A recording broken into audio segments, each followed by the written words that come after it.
Sebelum kita memulai program ini dan menyaksikan teman-temanmu yang akan melakukan percobaan tentang medan magnet, coba perhatikan beberapa hal berikut ini yang merupakan dasar pemikiran mengenai magnet. Pertama, karena adanya pengaruh medan magnetik bumi, jarum kompas ataupun magnet batang dalam keadaan bebas, posisinya selalu menghadap ke arah utara selatan. Kedua, arah jarum kompas menjadi menyimpang terhadap arah utara selatan bila jarum kompas mendapat pengaruh medan magnet lain yang berbeda arah dengan medan magnet bumi. Ketiga, kawat penghantar yang berada di atas jarum kompas tidak mampu mempengaruhi arah jarum kompas tersebut. Keempat, jika penghantarnya berarus listrik, ternyata arah jarum kompas menyimpang, berarti kompas mendapat medan magnetik lain yang ditimbulkan oleh arus listrik. Kesimpulannya, di sekitar arus listrik terdapat medan magnetik. Kerapatan garis gaya magnetik disebut induksi magnetik.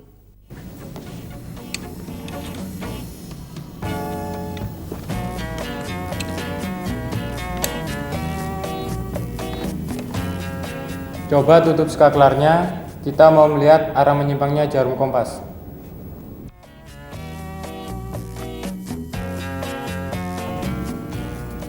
Jarum kompasnya menyimpang ke kiri. Nah, sekarang coba baterainya dibalik agar arusnya berubah.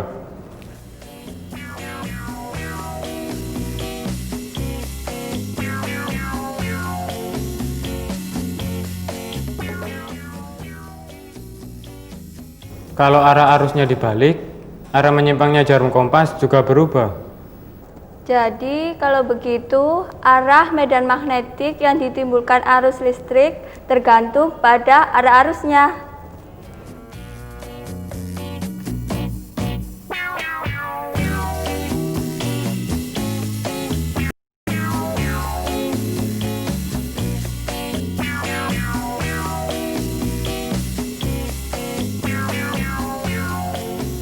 Jarak arus di atas kompas sudah saya buat 3 cm. Nah, sekarang tutup saklarnya.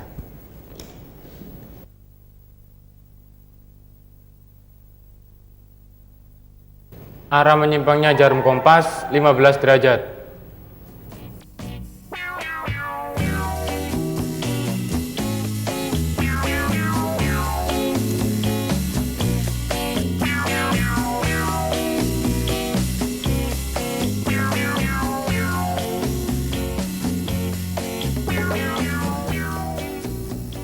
Jarak arus di atas kompas 2 cm.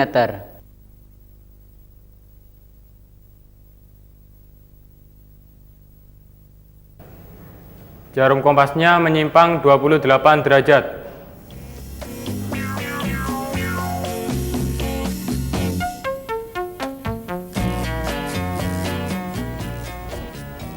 Sekarang, jarak arus di atas kompas saya ubah menjadi 1 cm.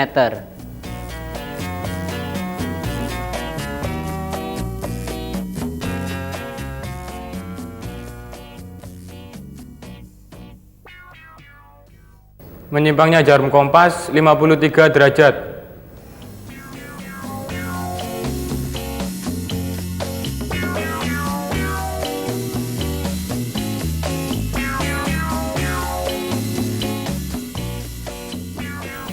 Arus listriknya tetap, tetapi sudut penyimpangannya berbeda-beda. Bagaimana ini toh?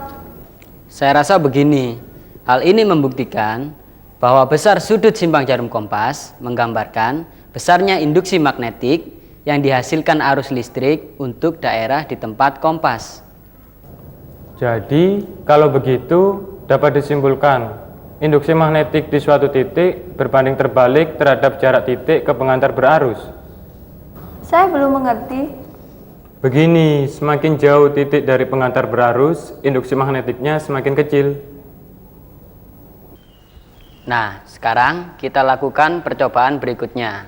Tolong ambilkan ampermeternya, War.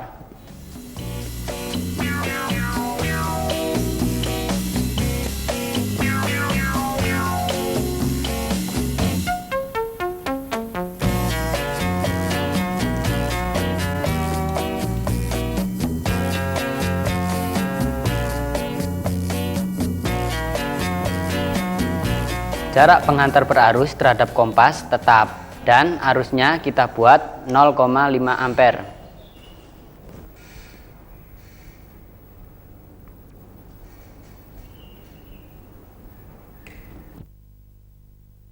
Jarum kompasnya menyimpang 18 derajat.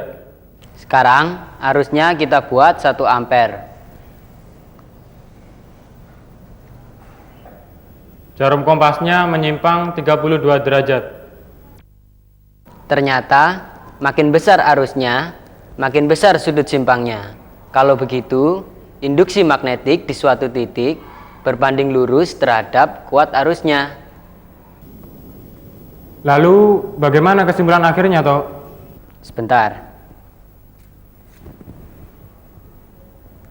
Kalau kedua tabel itu digabung, berarti induksi magnetik di suatu titik berbanding lurus dengan kuat arusnya dan berbanding terbalik terhadap jaraknya. Ternyata hasil akhir percobaan kita sesuai benar dengan isi halaman ini. Coba kamu lihat. Bahkan di sini dijelaskan, induksi magnetik juga dipengaruhi oleh jenis mediumnya. Wah, hebat ini. Sampai-sampai diperoleh rumus hubungan induksi magnetik dengan kuat arus, jarak, dan mediumnya. Berarti induksi magnetik di titik A dirumuskan sebagai berikut.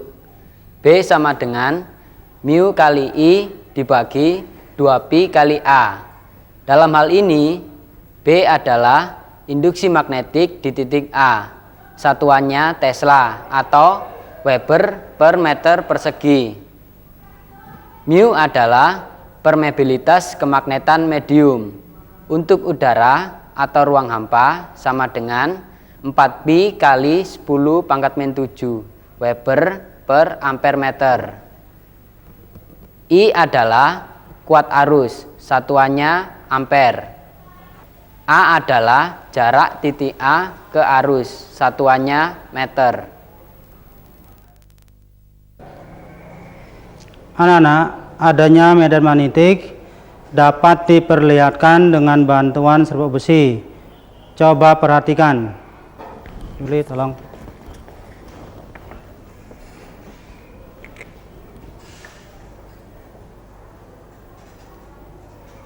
Dalam medan magnet, serbuk-serbuk besi mengatur sendiri, membentuk garis-garis dengan arah tertentu.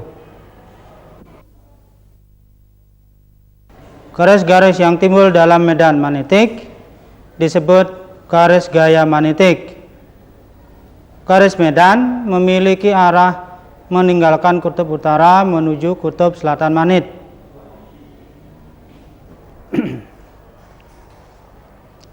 Untuk menentukan arah garis medan dapat digunakan kompas. Di dalam medan magnet, jarum kompas menyimpang searah dengan arah garis medannya. Jika tidak ada kompas, dapat dipergunakan atau ditentukan dengan menggunakan kaedah tangan kanan. Coba diperhatikan. Ibu jari menunjukkan arah arus, 4 jari yang lain menunjukkan arah medan magnet.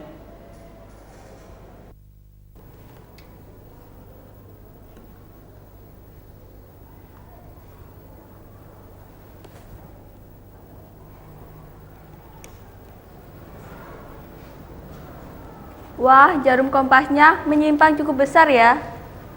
Oke, sekarang saya pindahkan kompasnya ke lingkaran yang lebih besar.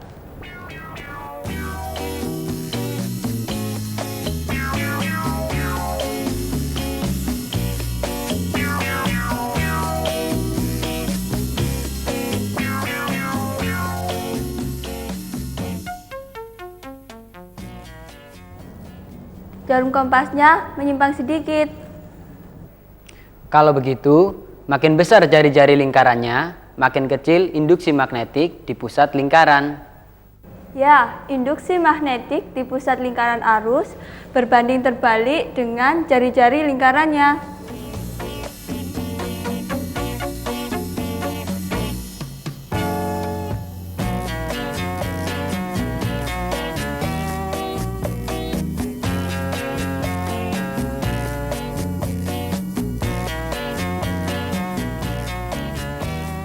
Sekarang, saya akan kecilkan arusnya sedikit demi sedikit. Perhatikan simpangan jarum kompasnya.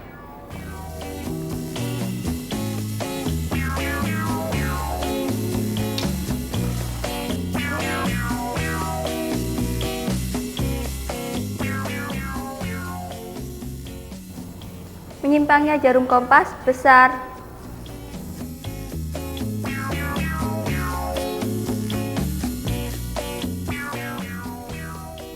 Jarum kompasnya menyimpang sedikit. Kalau begitu, makin kecil arusnya, makin kecil induksi magnetik yang timbul di pusat lingkaran. Dengan kata lain, induksi magnetik di pusat lingkaran arus berbanding lurus terhadap kuat arusnya.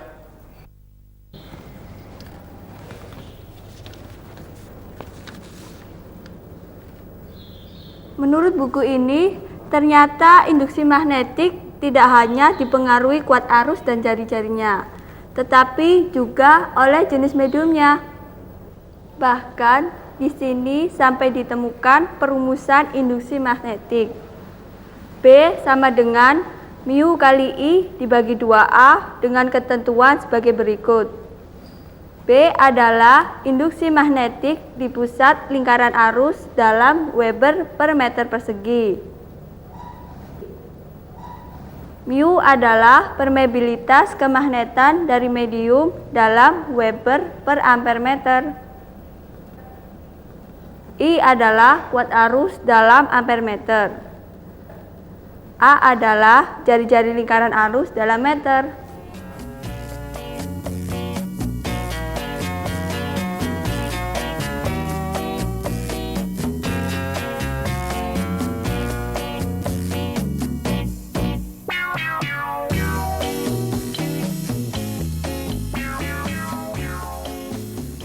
Jadi, induksi magnetik di titik di sekitar kawat lurus berarus dan di titik pusat kawat berarus yang melingkar, rumusnya hampir sama.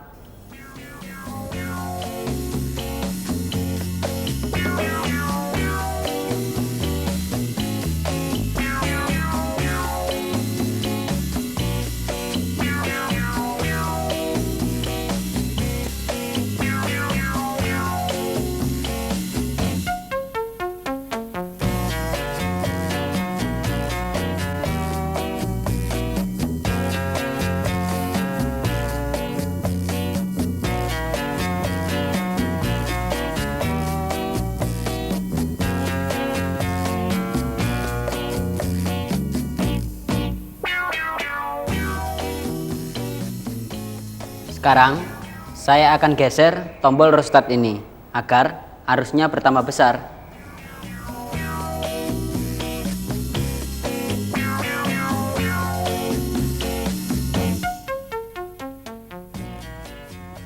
Loh, menyimpangnya jarum kompas menjauhi kumparan. Tidak apa-apa, yang penting besar simpangannya. Coba sekarang arusnya kamu kecilkan. Simpangannya semakin kecil. Jadi, induksi magnetik di ujung solenoida sebanding dengan kuat arusnya.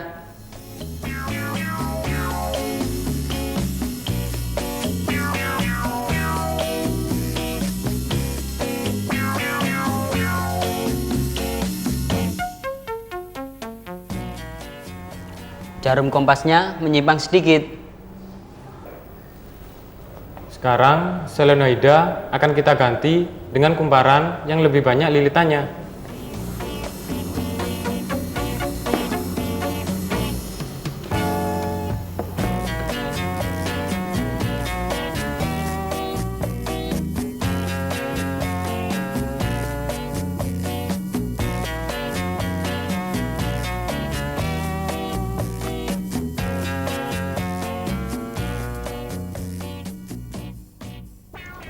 Jarum kompasnya menyimpang lebih besar. Jadi, induksi magnetik di ujung solenoida sebanding dengan jumlah lilitan persatuan panjang. Sekarang di dalam kumparan akan kita isi dengan logam besi.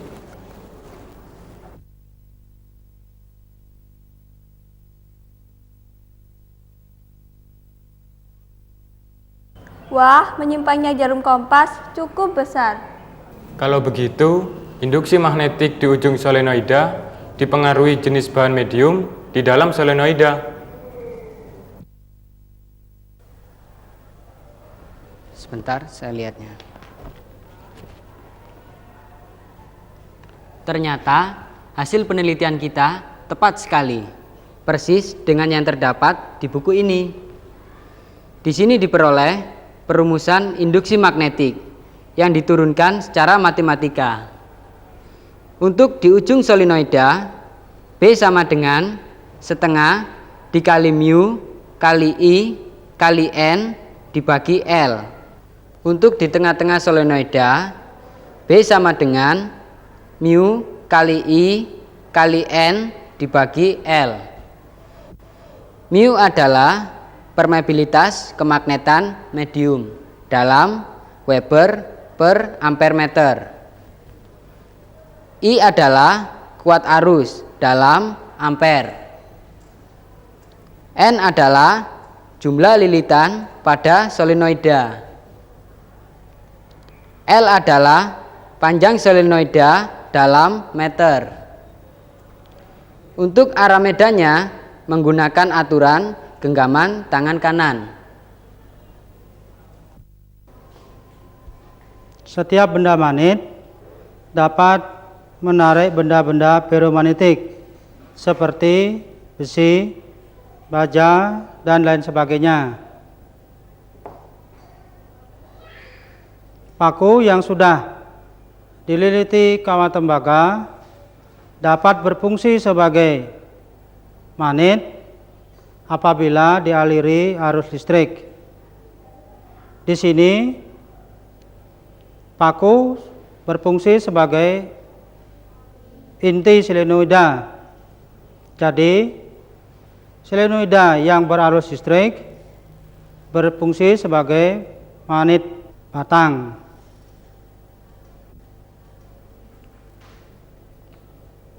Selain kekuatan tariknya dapat diatur, cara melepaskannya cukup dengan memutus arus listrik. Konsep kemagnetan ini disebut elektromagnetik. Alat yang cara kerjanya menggunakan konsep elektromagnetik banyak dijumpai dalam kehidupan sehari-hari. Bagian memukul itu bergerak memukul bel karena adanya tarikan oleh magnet yang dibangkitkan kumparan. Di perusahaan atau pabrik-pabrik besar, banyak digunakan alat elektromagnetik, misalnya untuk memindahkan potongan-potongan besi dalam jumlah yang cukup banyak.